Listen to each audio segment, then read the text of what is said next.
రేవంత్ రెడ్డి గారు, మేము కొండారెడ్డిపల్లెలో రుణమాఫీ ఎంతమందికి జరిగింది, ఎంతమందికి జరగలేదు అని చూపించేందుకు, అక్కడ ఏం జరుగుతుంది అనేది చూపించేందుకు మాత్రమే పోయినాం మేము. నిజంగా రుణమాఫీ జరిగితే జరిగినోళ్ళు జరిగిందని చెప్తారు, జరగనోళ్ళు జరగలేదని చెప్తారు. దానికోసం మీకు ఎందుకంటే అంత భయం? జర్నలిస్టులను ఆపాల్సినటువంటి అవసరం ఎందుకు వచ్చింది మీకు? మా మీద అటాక్ చేసిర్రు. అక్కడ మేము పోలీస్ స్టేషన్కి పోయి కంప్లైంట్ ఇచ్చినాం.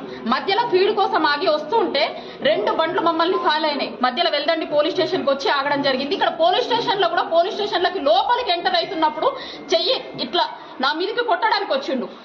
మేము మిమ్మల్ని ఒక్కటే అడుగుతున్నాం, రేవంత్ రెడ్డి గారు, మీ ఆడబిడ్డని, మీ ఇంట్లో నీ బిడ్డని, నా బిడ్డకి పెళ్లి టైంకి నన్ను లోపల పెట్టిరు, పోలీస్ స్టేషన్ లేచిరు, జైలు లేచిరు అన్నారు కదా.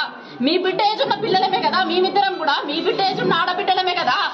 ఆడబిడ్డలకు ఇదా మీరు ఇచ్చేది? మీ ఇంటి ఆడబిడ్డకు ఒక రూలు, బయట ఆడబిడ్డలకు ఒక రూలా? మీరు రాష్ట్రం మొత్తంకి సీఎం కదా, మీరు రాష్ట్రానికి సీఎం కదా. ఆడపిల్లల్ని కాపాడాల్సినటువంటి బాధ్యత